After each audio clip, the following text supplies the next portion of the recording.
Guys, hari ini negara kita dikejutkan lagi dengan satu babak pelik dalam dunia politik apabila bekas setiausaha politik kanan Perdana Menteri Datuk Seri Samsul Iskandar Mohamed Akin membuat laporan polis terhadap ahli perniagaan bernama Albert Tay. Menurut Samsul, laporan itu dibuat di Gam-Gam, Sabah jam 5.05 petang.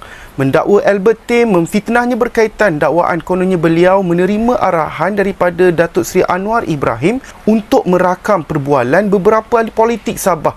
Tuduhan yang secara langsung menyentuh maruah dan integriti institusi Perdana Menteri itu sendiri. Tetapi persoalan sebenar muncul bila kita melihat laporan polis itu sendiri. Ringkas, terlalu ringkas.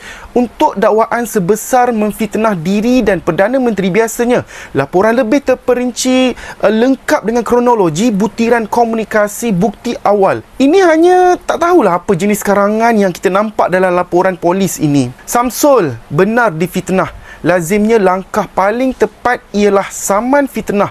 Lantiklah peguam, failkan wirid, tuntut ganti rugi dan buktikan semuanya secara terbuka.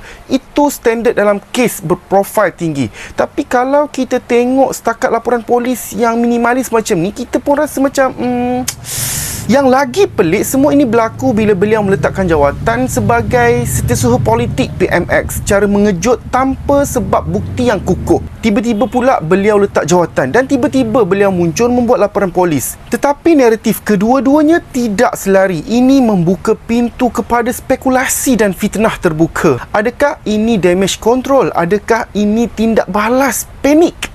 Ataupun ada perkara yang lebih penting, yang lebih besar sedang cuba ditutup. Dalam politik, timing bukan kebetulan. Peletakan jawatan yang misteri secara tiba-tiba ditambah laporan polis yang kelihatan terlalu asas, terlalu sedikit, kedua-duanya menimbulkan tanda tanya yang cukup sulit diabaikan.